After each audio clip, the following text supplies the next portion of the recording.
অলিদেরকে নিয়ে মন্তব্য করো, সময় থাকতে হায়াত থাকতে ক্ষমা চেয়া মৃত্যুবরণ করো, নয়তো তোমাদের খবর খারাপ আছে। যে আল্লাহর অলিদের দরবারে আরেক আল্লাহর কামিলদার বান্দারা স্বপ্নে দেখা দিয়া হুকুম করতে পারে যাও তুমি, তাহলে সে আল্লাহর অলিদেরকে নিয়ে কি করে পারলা তোমরা মন্তব্য করতে, কুমন্তব্য করতে? দয়া করে ক্ষমা চেয়ে নিও।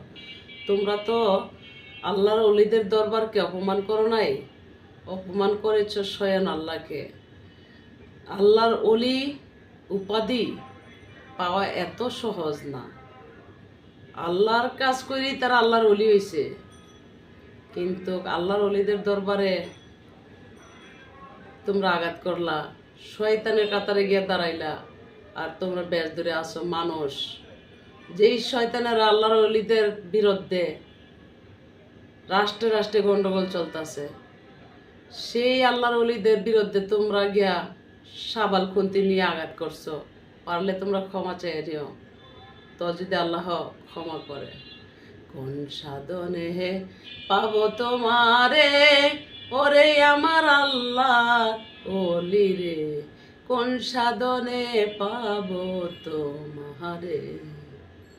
হেলে দুলে দিন যায় আমার, তোমার দর্শন পাইতে আমার। হেলে দুলে দিন যায় আমার, তোমার ছায়া পাইবার আশায়।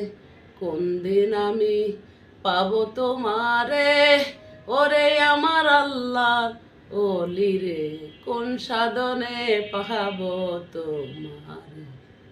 যেদিন আমি তোমার ছোঁয়া পাবো, সেজদায় পড়ে বলবো আমি। যেদিন তোমার ছায়া পাবো, সেজদায় পড়ে বলবো আমি।